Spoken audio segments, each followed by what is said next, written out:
Good morning, world. This is Edward Bevilacqua.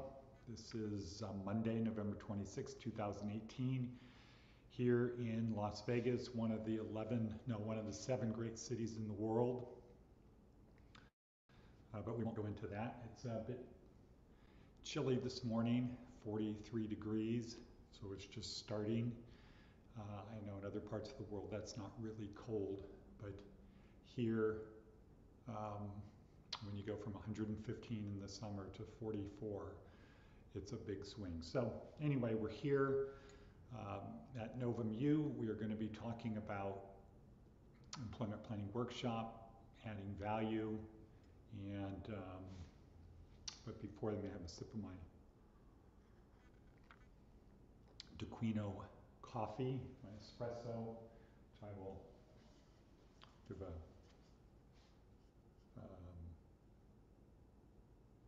little acknowledgement to our friends at Duquino Coffee, Fabrizio and Gaetano. So thank you all for being there. So employment planning workshop. And this actually fits well with the Duquino family story about adding value. You don't have a chance to be successful if you don't add value. And pretty soon it's going to catch up to you if you don't add value to where you're working. Before we get into the specifics of that, let's just do a quick recap about employment planning workshop. So we have a proactive 6-step approach to employment. Everybody else does reactive. You find a job on the internet, or typically with people, as you create your resume, then you look for jobs to send the resume to. And you probably today join a service like Monster or Indeed or any one of a score of those companies, and you post your resume there and you have them do all the work. And you just sit back and wait. Well, that's not really a good strategy for you. It's a good business model for them, but it's not really a good strategy for you because employers don't really get that you care about working for the company. It's just you might have skills that fit their job. And that might be okay in a lot of jobs, but it's not really good for your career to be somebody who's hired just to fill a slot, and you don't need to care about working there, because once you develop habits, they're hard to break. And so if your habit is you just work for a paycheck, when you want to progress and start moving up higher and higher and higher in the ranks, well, they need people who want more than just to get a paycheck if you want to work someplace good. And especially in the ever-changing world of today, where customers expect experiences, not just products, at least on the above the low end thing. So adding value is the key. That we're going to talk about today. Employment planning workshop, step 1, what do you want to do? What's something you're passionate about? What would you be willing to do for free because you love it so much, or you really love it so much you'd be willing to pay to do it? What do you have as a hobby that you'd like to get paid to do? Figure out what you want to do. Then, as subsets of that, why do you want to do it and who do you need to become? Step 2, find 3 to 5 companies that do what you want to do. Step 3, research them. You research them to the point you should try to know more about the company than the person interviewing you. And the larger the company, the easier that is to do. But you're going to watch a video today or tomorrow that says maybe spend an hour if it's a low-level job, maybe spend 8 hours if it's a high-level job. I don't think that's nearly enough in either case. You're talking about a place that you want to go 8 hours a day, 5 days a week for some number of weeks or years. To say it's only worth investing an hour of your time really is kind of ridiculous if you want the job. Because if you're only willing to spend an hour, there's probably a bunch of people that will spend 2 hours, and is it worth losing a job just because they knew more about the company than you, which resulted in the employer believing they cared more about the employment than you. And if somebody's willing to invest 2 hours doing research, there's an argument that they care more about that job than the person who's only willing to invest an hour. So don't lose your employment because you didn't feel you needed to invest the time doing it. Also, I think if it's something you're passionate about, you're naturally going to want to spend more time researching it just because you're interested. So that's step 3. Step 4, create a plan. This is the key part. That includes when you're going to do the interviews, and it includes especially the story, the week 3 outside our school size kingdom story, which we'll review quickly in just a second. And step 5 is execute the plan. Step 6, get a job, something to pay the bills until what you wanted in step 1 comes through. So example that, people that are actors, before they get their first break, in quotes, before they get their first break, they have all kinds of jobs, typically waiters to pay the bills until their thing comes in. Nothing wrong with that. Law school, a lot of guys I went to law school with, bartenders at night while they go to law school during the day. So that's what you need to do. And it's when you have that idea, I'm really this, but right now I have to pay the bills, so I'm going to do that. You can then do things that you wouldn't do if it was your career. For example, a lot of people hate telemarketing. I think the actual deep down reason is because growing up, people were told don't talk to strangers. Well, who are you calling every day? Strangers. Also, growing up, people were taught no means stop doing what you're doing. And so when you have to make 100 calls a day and 99 of them are telling you no, it's easy to adopt an attitude or a deep down non-conscious belief that they're telling you stop. Not they don't know why they should say yes. So you should take the NO and turn it into KNOW. You just didn't give them enough information so that they know the better answer is yes. So if you just have a job to pay the bills until the first thing comes in, you can do a lot of things that you would not do as a career. And it would be good to find something that is foundational to the career. So if it's going to be in business, telemarketing is a fantastic thing to do, to go in to be interviewing and have a job in telemarketing, because that employer knows that you can talk on the phone and they know that you're going to stick with it and they know you're going to do things that are not really pleasant. So having telemarketing as a career might not be interesting to 99 out of 100 people, but having that skill is of value to 99 out of 100 employers. So, okay, so that's our employment planning workshop. It's proactive. It starts with the premise of if I'm going to spend most of my life, most of my waking hours at a place taking orders, I should have it at a place that I enjoy going to. Versus what most people do, it's reactive. I need to pay bills, so where's the least objectionable place I can work, give up most of my life to pay so I can pay my bills and have a little bit of freedom over the weekend. So our approach is proactive, where do you want to work, and then we have a steps to take in order to get that position. And you should expect that it might take 90 days, 120 days, 3 or 4 months. Time goes by fast like that. And if you have a job to pay the bills, that's easy to get to, you don't have to learn a lot. If you can do that, it doesn't take up a lot of your time. If you have that type of a job to pay the bills while you're pursuing your career, you've got it made. So, now, step 4, the plan. The plan is basically what we learned in week 3 with David Logan, Seth Godin, Simon Sinek, and David Phillips. So it starts with David Logan joining a tribe. Well, the tribe you want to join is the tribe that you're interviewing with. And then you need to nudge them forward, and that's the adding value part. If you add value, you're nudging that tribe forward. So how do you nudge it forward? That's where we go to Seth Godin. Step 2, find something to change. Well, the thing to change is I'm not working there. Okay, tell a story.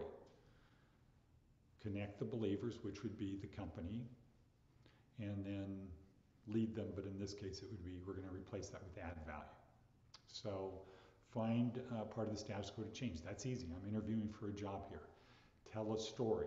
Well, we jump ahead to Simon Sinek to talk about what's the story. Well, the story is why they should hire you. That's the story. That's the interview, why they should hire you. And we got to remember the main thing from Simon Sinek was people don't buy what you do, they buy why you do it. So if you go in and you just want to think that you're going to get a job because your resume looks good, you might not get the job because you might not fit that culture. And so we could remember from David Logan talking about Zappos and saying to work at Zappos, you have to be a little bit weird. You have to fit into their culture. And you should know what the culture is because you did your research in step number 3. But adding value is what it's all about. And here we can reference or cite Nolan Bushnell's simple equation of give 115%, expect 85% for what you do. Don't expect to get paid what you're worth. If you expect to get paid what you're worth, then you need to be an entrepreneur.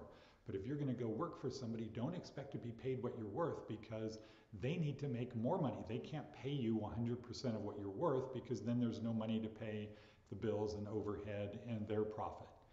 And the lower skill level your job is, the lower skill level you have, you should expect to be paid a lot less than what your value is. Because you can be easily replaced, or an economist might argue that that is what your value is. Or they might say your value is actually less, but the law requires us to pay you this amount. That's very common in work. You need to strive to add more value than what you're getting paid. If you find yourself saying things like, I'm not getting paid for this shit, then you got a problem. You got a problem. Because you're right, but what it really says is you don't enjoy working there. And if you don't enjoy working there, it's probably going to be apparent to them, and you're going to do less than you could. And instead of getting a promotion based upon performance, you're just not going to get a promotion, and you're kind of going to be squandering your life. Now when you're at work, the more you put into it, the more you should expect to get out if you're working at a good company.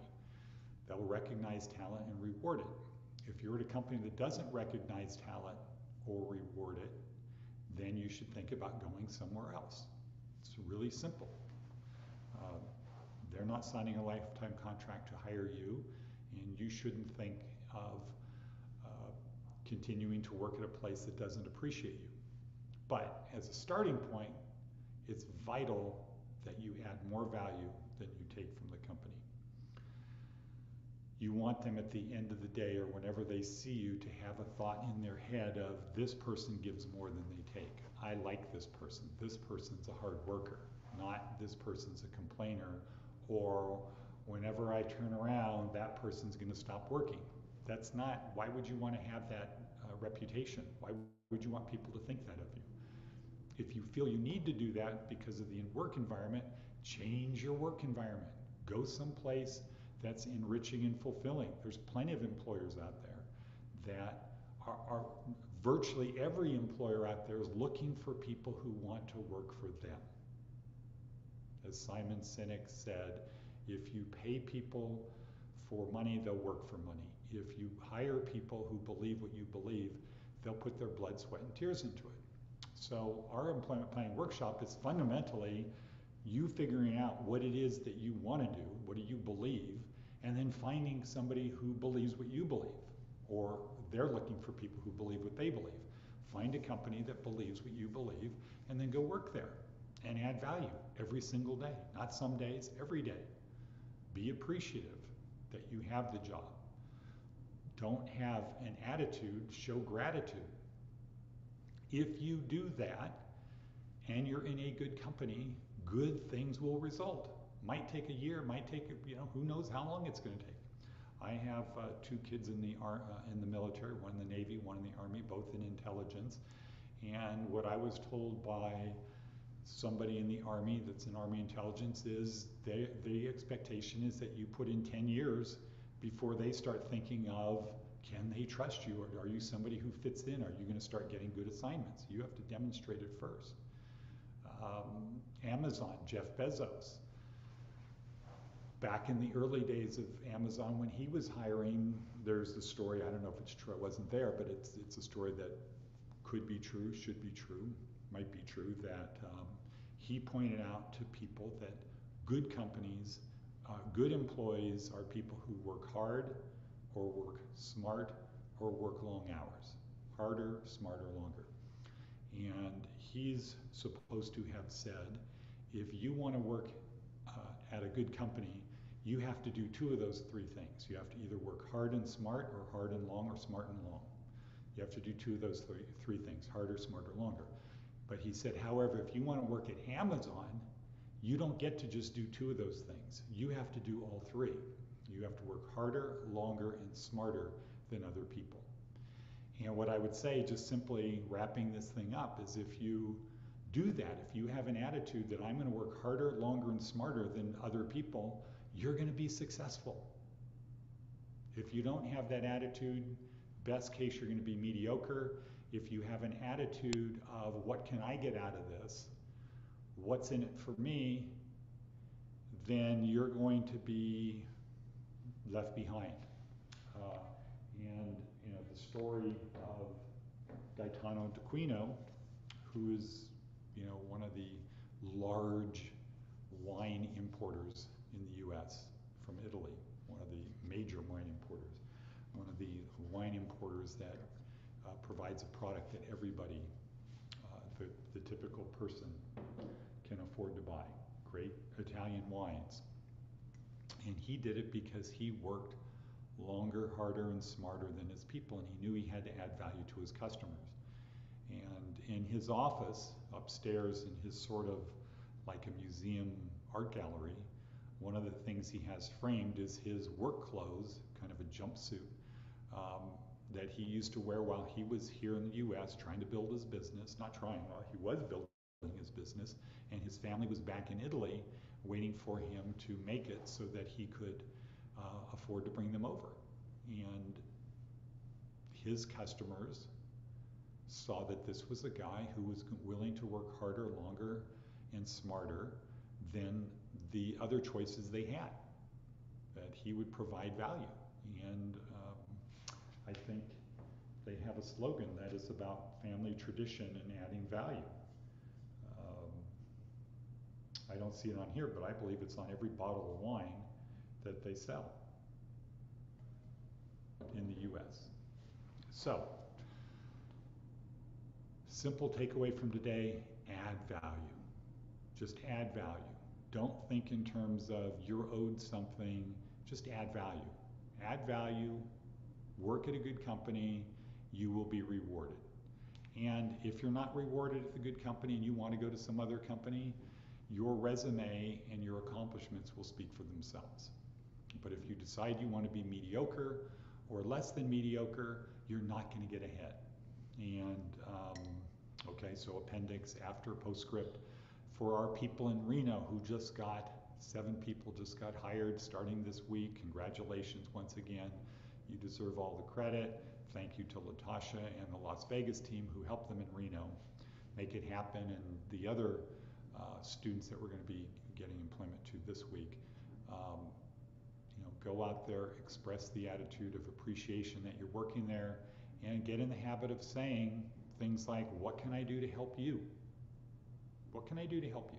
How can I help? What can I do to help?